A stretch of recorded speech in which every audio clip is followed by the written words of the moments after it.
सूक्ष्म विषयत्वम च अलिंग पर्यवसानम। चूंकि इस सूत्र में महर्षि पतंजलि कहते हैं कि सूक्ष्म विषयम, मूल प्रकृति के सूक्ष्म विषय, च और अलिंग, लिंग का अर्थ होता है जिसका कोई रूप हो, रंग हो, आकार हो। अलिंग जिसका कोई रूप रंग आकार नहीं। वसानम विलीन होने वाले या समाप्त होने वाले तत्वों का विश्लेषण यहाँ किया जा रहा है। संप्रज्ञा समाधि की इस अवस्था में योगी जब स्थूल प्रकृति पर ध्यान केंद्रित करता है तो उसके ध्यान के द्वारा वो उसके सूक्ष्म स्वरूप पर पहुंच जाता है।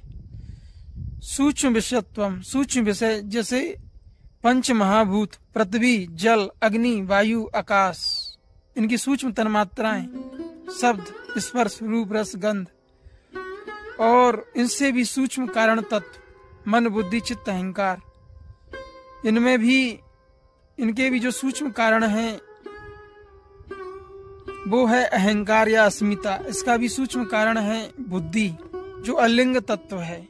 बुद्धि का कोई रूप नहीं, कोई रंग नहीं, कोई आकार नहीं। और बुद्धि से भी सूक्ष्म जो मूल प्रकृति है, जैसे प्रकृति के दो रूप हैं, परा प्रकृति, अपरा प्रकृति।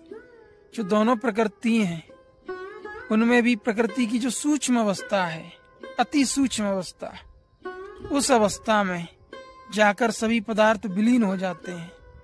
तो इन सूक्ष्म पदार्थों पर ध्यान करने से समाधि की जो पराकाष्ठा है या उच्चतम सीमा है, जहां जाकर सभी पदार्थ विलीन होते हैं और ईश्वर जड़ पदार्थ नहीं है, स्थूल पदार्थ नहीं है, बल्कि सभी स्थूल पदार्थों का आदि कारण है, ऐसा भी नहीं है। वो मात्र साक्षी है।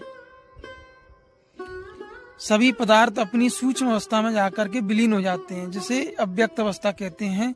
लेकिन ईश्वर जो साक्षी तत्व है वो तीनों अवस्थाओं में, साम्य अवस्था में रहता है।